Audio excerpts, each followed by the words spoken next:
monde, j'espère que vous allez bien. On se retrouve aujourd'hui sur J-Pro Menuiserie pour aborder le sujet, toujours sur les électroportatifs, mais cette fois-ci de la mini tronçonneuse de chez Stihl.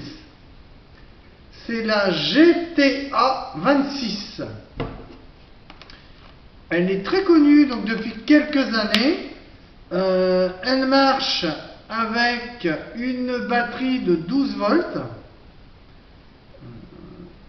Je ne sais pas si vous connaissez. Elle a une seule vitesse. Vous voyez, c'est avec une petite lame. Très utilisée par les charpentiers. Moi j'aime beaucoup cette machine. Je l'utilise essentiellement pour couper de la palette, couper des chevrons. On peut aussi faire des coupes d'angle. Elle est assez précise. Elle va être, je dirais, même plus précise qu'une scie sabre. Le guide est assez épais. Vous voyez, ça fait quand même 6-7 mm d'épaisseur. Une seule vitesse. Alors, pour la mettre en route, on appuie sur le petit culbuteur ici. Vous avez un petit culbuteur ici.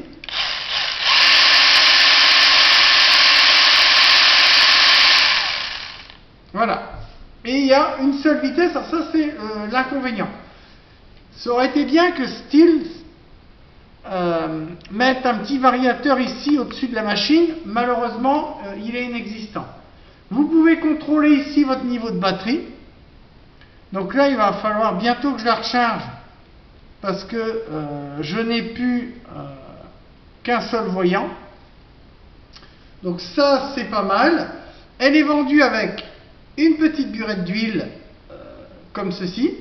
C'est de l'huile bio Stihl. Elle est vendue avec un petit chargeur 12 volts. Et une petite pochette, vous voyez, elle est vendue en coffret avec un espèce de petit cartable, pochette cartable, qui est assez pratique. Il y a bien sûr le guide lame. Bon là, elle est un petit peu poussiéreuse parce que je l'ai utilisée pas mal, mais elle est assez ergonomique. Elle doit faire dans les 2 kg. C'est peu pour une tronçonneuse. Ici, vous avez le serrage de la lame. Je ne vais pas le faire parce qu'il est un peu complexe. Vous pouvez resserrer la lame ici. Vous remettez voilà, le cache. Le cache se remet facilement et on le pousse. Voilà. Vous avez le couteau diviseur en plastique, mais plutôt de bonne qualité.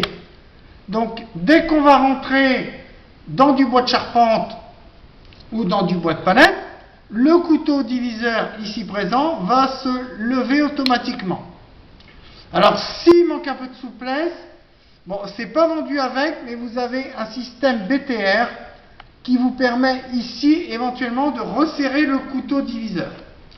Ça aurait été mieux s'il était en métal ou en aluminium. Bon, il est en plastique.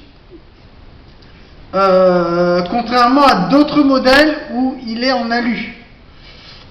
Mais ça gêne pas. Il est plutôt de bonne qualité. Bon, moi je l'ai un petit peu éraflé à force, mais le couteau diviseur de la tronçonneuse est plutôt de bonne qualité. Et je vous dis, elle est facile. On lève le culbuteur et on appuie sur le bouton de marche. Le niveau de batterie est assez accessible. Il faut compter 1h30 pour charger la batterie à peu près. Je vous dis, d'une main, je la tiens. Et on peut faire des coupes plutôt précises. Alors, bien sûr, je ne vais pas vous dire que c'est quelque chose de précis, non. Ça reste un outil plutôt de jardinage, mais peut être très utile pour le charpentier. Moi, je vous dis, j'ai cette machine depuis 1 an et demi maintenant. Et moi, je l'aime beaucoup, je l'emporte partout. Quand je vais dans un endroit où je sais qu'il y a des palettes de stocker, etc., je la prends dans mon coffre de voiture parce que je me dis, elle va me servir. S'il y a des vieilles palettes, je vais en ramener une à la maison, je vais couper avec ça. Donc moi, je la mets souvent dans mon coffre de voiture. C'est pratique. Le petit cartable se met facilement dans un coin du coffre. Et puis, bon, la lame devrait être un peu plus grande, ça serait mieux. Alors, il y a le modèle de chez Parkside, qui est un peu une copie de celle-ci, plus ou moins. Le guide est beaucoup plus long. On est sur un guide de 17 cm.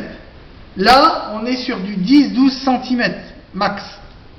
Vous voyez qu'on a une chaîne qui est vraiment petite. On est vraiment sur quelque chose de petit.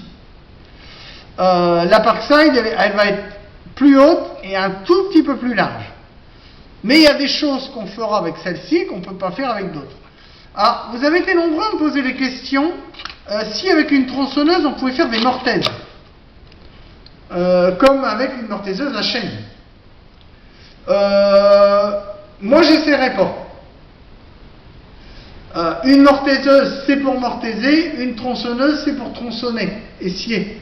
Il faut éviter, je dirais, de dévier les machines de leur utilisation primaire, principale. Une tronçonneuse, c'est pour tronçonner. Il existe des petites mortaiseuses à chaîne, bon, assez coûteuses mais portatives, qui sont exprès pour faire les mortaises dans le bois, les assemblages. Après, j'ai déjà vu des agriculteurs qui font des mortaises avec une tronçonneuse. Attention aux doigts, attention à éviter. Après, si vous le sentez bien, moi aussi, j'en ai déjà fait une fois. J'avais que ça sous la main, j'avais oublié mes bédanes de menuisier, j'avais pas de foreuse portative, j'ai fait des mortaises avec cette machine-là, dans du bois de charpente, dans une ferme de charpente, mais c'est à éviter. Franchement, ça va bousiller la chaîne, ça va encrasser la machine. Et c'est vraiment pas fait pour ça. À éviter, vraiment à éviter. Alors pour huiler la chaîne, il n'y aura pas de système de huilage automatique. Il n'y a pas de burette ici pour mettre l'huile. Il faudra lever le couteau diviseur.